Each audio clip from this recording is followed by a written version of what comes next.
आपका हमारे चैनल भारे मदीना में बहुत बहुत खैर मकदम है। वीडियो को लाइक और शेयर करें और चैनल को सब्सक्राइब करें, घंटी के बटन को दबा दें। और हजरात, उन्वान इस आयत मुबारक का है मोहब्बत। तो मैं इश्क में डूबे हुए चंद अशार आप तक पहुंचाऊंगा। इश्क में कुछ बहाना नहीं चाहिए और जाके तैबा फिराना नहीं चाहिए। इश्क में कुछ बहाना नहीं चाहिए। जो लोग महफिलों से कतराया करते हैं कि मैक की आवाज तो आ ही रही है, हम अपने घर सुन लेंगे, लेकिन मेरे प्यारे, जो सवाब महफिल में आके सुनने का है वो तेरे घर पे सुनने का मजा नहीं है, जो मजा यहाँ मिलेगा। क्योंकि जब यहाँ आओगे तो मेरे आका सल्लल्लाहु ताला अलैहि वसल्लम उस महफिल पाक में खुद तशरीफ लाते हैं। जो आशिक़े रसूल मेरे आका की मोहब्बत में उनकी महफिल को सजाता है। शायद आपने सुना हो या ना सुना हो, ये वो महफिल पाक है कि इस महफिल पाक को पाक परवरदिगार आलम एक जन्नत की क्यारी बना दिया करता है। और मेरे आका की मोहब्बत में बल्कि जन्नत की क्यारी ही नहीं, उस महफिल में बैठने वाले के लिए मेरा परवरदिगार अपने महबूब की मोहब्बत में ये इरशाद फरमाता है कि ऐ महबूब, तुम बता दो अपने चाहने वालों को। मजमा लगा है, सहाबा अपनी अपनी पेशकश आका की बारगाह में कर रहे हैं और पुकार रहे हैं, या रसूल अल्लाह, अगर महफिल पाक कोई दीवाना अपने मकान पर सजाए तो उसकी क्या फजीलत है, उसको हमारे लिए क्या इनाम मिल सकता है। मेरे आका ताजदारे मदीना सल्लल्लाहु ताला अलैहि वसल्लम इरशाद फरमाते हैं, ऐ मेरे जानिसार सुन, ऐ मेरे चाहने वालों सुनो, जिस महफिल पाक को जिस आशिक़े रसूल के घर सजाया जाए तो उस जगह पर पहले तो मैं खुद तशरीफ लेकर के जाता हूँ, और फिर दूसरी बात यह है कि उसमें बैठने वाला अगर एक मर्तबा अपनी जुबान हाल से वो दरूद पाक पढ़ ले, उसमें बैठने वाला एक मर्तबा दरूद पाक पढ़ ले तो परवरदिगार आलम उस दरूद पाक की बरकत से एक फरिश्ता ऐसा पैदा कर देता है कि जिसके पर एक तो मशरिक में, एक पर मगरिब में है, और उसके पैर जमीन से लगे हैं और उसका सर आसमान की बुलंदी से है। परवरदिगार ने उस दरूद पाक की बरकत से ऐसा फरिश्ता पैदा कर दिया। अब उसको हुक्म देता है, ऐ फरिश्ते, तू मेरी दरियाए रहमत में गोता लगा। अल्लाह के हुक्म से वो गोता लगा के बाहर निकलता है। अब मेरा परवरदिगार उसको हुक्म देता है कि तू अपने परों को झाड़ दे। वो फरिश्ता अल्लाह के हुक्म से, फरिश्ता वो अल्लाह के हुक्म से परों को झाड़ता है। तो रिवायत में आता है कि जितने उसके परों से कतरात गिरते हैं, परवरदिगार आलम हर कतरे के बदले 70 फरिश्ते पैदा कर देता है और उस बंदे के हक में उन फरिश्तों को मुकर्रर कर देता है कि कयामत तक उस मेरे महबूब के चाहने वाले के हक में दुआए मग़फ़िरत करते रहो। अब इससे ज्यादा हुस्न जमील इनाम क्या ले सकते हैं। तभी तो शायर इस्लाम ने कहा, इश्क में कुछ बहाना नहीं चाहिए, जाके तैबा फिराना नहीं चाहिए। इश्क में कुछ बहाना नहीं चाहिए। और वन मुलायजा फरमाए, एक जगह एक शायर इस्लाम इसी से मिलते जुलते अशार बयान कर रहा है, तवज्जो चाहूंगा कि इश्क नबी सीने में बसाना सबके बस की बात नहीं। इश्क नबी सीने में बसाना सबके बस की बात नहीं। याद नबी में अश्क बहाना सबके बस की बात नहीं। याद नबी में अश्क बहाना सबके बस की बात नहीं। एक मर्तबा का वाकया है, कि हजरत मूसा अलैहिस्सलातु वस्सलाम कोहे तूर पर पाक परवरदिगार से मुलाकात करने के लिए गए। मुलाकात क्या थी? हजरत मूसा अलैहिस्सलातु वस्सलाम रिवायत में आता है कि बहुत जिद किया करते हैं, हर बात की अल्लाह से जिद कर लिया करते थे, और कोई भी काम अगर उनको कराना होता था अल्लाह से तो वो जिद करके अल्लाह से अपना काम करा लिया करते थे। एक मर्तबा का वाकया ये भी है कि कोहे तूर पर तशरीफ लेकर के गए। अब वहां जब अल्लाह से मुलाकात होती है तो परवरदिगार से अपना अरीजा पेश करते हैं, ए परवरदिगार मैं तेरा नूर का जलवा देखना चाहता हूं। मेरा परवरदिगार ने इरशाद फरमाया, ए मूसा तुम मेरे नूर का जलवा नहीं देख पाओगे, क्योंकि वो जलवा ही कुछ ऐसा है कि उस जलवे की ताब न ला सकोगे। हजरत मूसा अलैहिस्सलातु वस्सलाम ने जिद की कि कुछ भी हो जाए, दुनिया इधर से उधर हो जाए, लेकिन मैं तेरा जलवा देख करके ही रहूंगा। हजरत मूसा अलैहिस्सलातु वस्सलाम ने जिद की और अल्लाह तबारक व तआला ने, रिवायत में आता है कि एक सुई की नोक की बराबर अपने नूर का थोड़ा सा जलवा दिखाया। और जलवा क्या दिखाया? जलवे का देखना हुआ हजरत मूसा अलैहिस्सलातु वस्सलाम उस कोहे तूर पर बेहोश हो गए। तो किसी शायर ने कहा कि तूर ने जलकर कहा, गश में पड़े हो मूसा, तूर ने जलकर कहा गश में पड़े हो मूसा, क्या खाक तमाशा तुमने अपने यार का देखा। तब शायर इस्लाम दूसरी जगह मंजर कशी करता है कि तूर पे जलवा कल मूसा ने देखा था, ये सच है मगर तूर पे जलवा कल मूसा ने देखा था, ये सच है मगर। और एक जगह ये भी बयान है कि जब अल्लाह तबारक व तआला ने मेरे सरकारे दो आलम सल्लल्लाहु तआला अलैहि वसल्लम को मेराज शरीफ में बुलाया तो हजरत मूसा अलैहिस्सलातु वस्सलाम को हुक्म दिया कि तुम अपने जूते यानी अपनी नालैन उतार के आओ। लेकिन मेरे प्यारे आका ताजदार मदीना सल्लल्लाहु तआला अलैहि वसल्लम को हुक्म दिया कि नहीं, आप अपने नालैन को मत उतारो, बल्कि नालैन समेत मेरे पास चले आओ। पाक परवरदिगार अपने आप से मुलाकात करने के लिए जब मेरे आका को बुलाया तो बेसाख्ता होकर कह दिया कि तुम अपने नालैन समेत अपनी जूतियों समेत मेरे पास आ जाओ, आपको जूती उतारने की जरूरत ही नहीं है।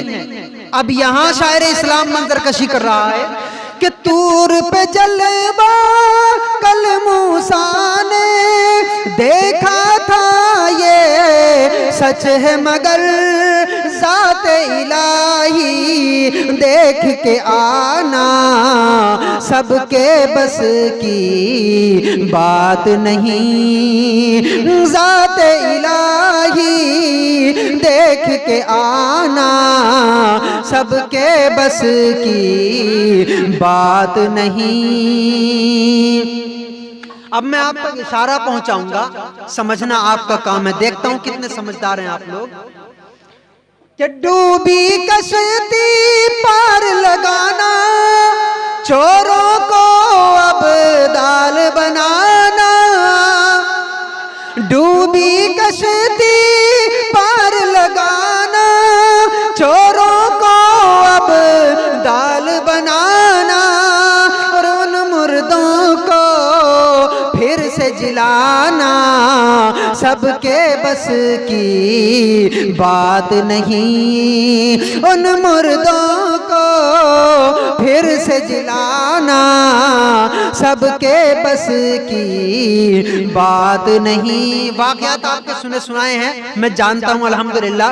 लेकिन 12 बरस की एक डूबी हुई कश्ती को 12 बरस के बाद तैराना, और जो उसके अंदर लोग सवार थे, जितने भी लोग थे, कितने लोग थे, लेकिन मेरे प्यारे गौसे पाक पर कुर्बान जाइए कि 12 बरस के बाद भी उन्होंने उस कश्ती के सवारों को जिंदा कर दिया और ये दुनिया को बता दिया कि यह हर किसी के बस की बात नहीं है। जो कह देते हैं नहीं कि नबी हमारी तरह, पहले तुम गौस की तरह तो बन के दिखाओ, फिर कहना कि हम जैसे थे।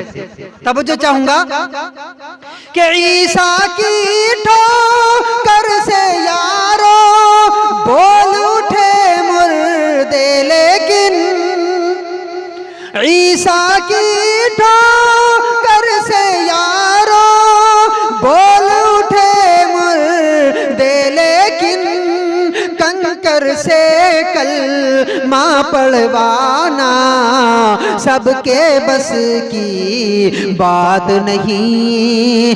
कंकर से कलमा पढ़वाना सबके बस की बात नहीं। याद नबी में अश्क बहाना सबके बस की बात नहीं। और इस शेर पर भी खास तौर से तवज्जो चाहूंगा, तड़प कर कह दीजिए सुभान अल्लाह कि एक इशारा पत्थर रुकना, सारा पानी कासे में। एक इशारा पत्थर रुकना, सारा पानी कासे में। और हिंद में आके दीन फैलाना सबके बस की बात नहीं। याद नबी में अश्क बहाना सबके बस की बात नहीं। हजरात, आपने वाकयात तो सुने हैं अल्हम्दुलिल्लाह कि कलियर शरीफ की सरजमीन पर पहुंचिए, तसव्वुर के आलम में पहुंचिए, और वहां पहुंचने के बाद वहां के मंजर को देखिए कि एक दौर ऐसा भी गुजरा कि हजरत साबिर पाक कलियरी के जमाने में लोगों ने बहुत कोशिशें की कि दीन को खत्म किया जाए, दीन को मिटाया जाए। कोई अपने आप को कुछ कहलवाता है, कोई कुछ कहलवाता है, लेकिन ये एक फकीर जो फकीरी लिबास में है, लोग समझते हैं कि ये कुछ भी नहीं है, कुछ भी नहीं है। एक मस्जिद में नमाज पढ़ने के लिए पहुंचते हैं, शायद सुना होगा आपने, सिर्फ इशारा करूंगा। वहां पहुंचने के बाद आप जो है जहां जूतियां उतारते थे एंड में वहीं पर आ गए, क्योंकि सबसे अगली सफ में थे।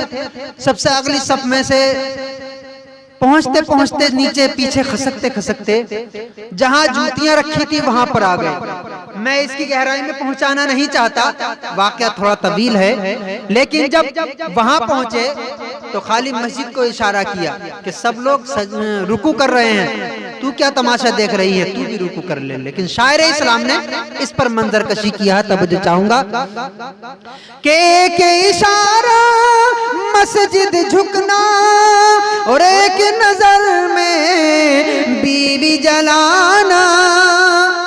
एक इशारा मस्जिद झुकना और एक नजर में बीवी जलाना। अपना जनाजा खुद ही पढ़ाना सबके बस की बात नहीं। अपना जनाजा खुद ही पढ़ाना सबके बस की बात नहीं। याद नबी में अश्क बहाना सबके बस की बात नहीं। और मेरे आका पर कुर्बान जाइए कि जब मेरे आका की बारगाह में कोई आता, किसी तरीके का सवाल करने के लिए आता, एक सवाल ही आया कि या रसूल अल्लाह, मैं आप पर ईमान ले आऊंगा कि ये जो चांद दिख रहा ना, चांद, इसके 2 टुकड़े करके दिखा दो। मेरे आका ने उसके 2 टुकड़े कर दिए, लेकिन वो झुठला के चला गया। उसका नाम क्या था? अबू जहल। एक शख्स आता है मेरे आका की बारगाह में कि या रसूल अल्लाह, मैं आप पर ईमान ले आऊंगा, ये सामने जो दरख्त खड़ा है, ये पेड़, इसको हुक्म दीजिए कि आपके पास चल के आए। तो मैं आपको मान जाऊंगा, आप पर ईमान ले आऊंगा। मेरे आका ने उस पेड़ को इशारा किया, वो पेड़ दाएं हिला, बाएं हिला, आगे पीछे हिला, जड़ों समेत उखड़ के मेरे आका के कदमों पर झुक गया। और झुकने के बाद ये साबित कर दिया कि मेरे आका वो हैं, मेरे आका वो बेमिसाल हैं कि इनके मुकाबिल में कोई आज तक आया ही नहीं। इनका मुकाबला करने के लिए आज तक कोई आया ही नहीं। ये कीड़े मकोड़ों की तरह दर बदर भटकने फिरने वाले, पीछे कमर पे बोरिया बिस्तरा लटका के जाने वाले, जगह जगह तमाशा खड़ा करने वाले, जरा खुद अपने चेहरे को आईने में देखें कि जब मेरे आका का इशारा पाकर एक पेड़ कदमों में आकर झुक जाता है और दुनिया को दर्श दे देता है, तो तुम्हारी औकात ही क्या है जो तुम नबी की शान में कुछ जुमले बोल सको, नबी को अपनी तरह बता सको। जरा तुम पेड़ को अपनी तरफ बुलाओ, फिर कहना कि हम जैसे थे। चांद के 2 टुकड़े करके दिखाओ, फिर कहना कि हम जैसे थे। सरकारे दो आलम सल्लल्लाहु तआला अलैहि वसल्लम की इस बात पर शायर इस्लाम मंजर कशी करता है। तवज्जो चाहूंगा। याद नबी में अश्क बहाना सबके बस की बात नहीं। नक्श कदम पत्थर पे पड़े और पाके इशारा पेड़ चले। नक्श कदम पत्थर पे पड़े और पाके इशारा पेड़ चले। चांद के 2 टुकड़े फरमाना सबके बस की बात नहीं। चांद के 2 टुकड़े फरमाना सबके बस की बात नहीं। याद नबी में अश्क बहाना सबके बस की बात नहीं। और इस वन पर भी तवज्जो चाहूंगा कि शान रिसालत देख के हैदर कहने लगे ये सहबा में। शान रिसालत देख के हैदर कहने लगे ये सहबा में। डूबा सूरज वापस लाना सबके बस की बात नहीं। याद नबी में अश्क बहाना सबके बस की बात नहीं। शेर तो बहुत है इस कलाम का अल्हम्दुलिल्लाह, और इसी में तकरीर भी हो जाएगी, लेकिन वक्त की किल्लत है। बस से आखिरी वन मुलायजा फरमाए। अगर रजा के चाहने वाले हैं तो इस महफिल में तड़प जाएंगे। आखिरी वन आप तक पहुंचाऊंगा इंशाअल्लाह। कभी वक्त मिलेगा, जिंदगी बखैर है तो हमारी आपकी मुलाकात होगी, और इस कलाम को इंशाअल्लाह जितने अशार रह गए हैं पूरा आप तक पहुंचाने की कोशिश करूंगा। आखिरी वन मुलायजा फरमाए। चारों तरफ से नजदी वहाबी और बीच में तन्हा मेरा रजा। चारों तरफ से नजदी वहाबी बीच में तन्हा मेरा रजा। ऐसे में ईमान बचाना सबके बस की बात नहीं। ऐसे में ईमान बचाना सबके बस की बात नहीं।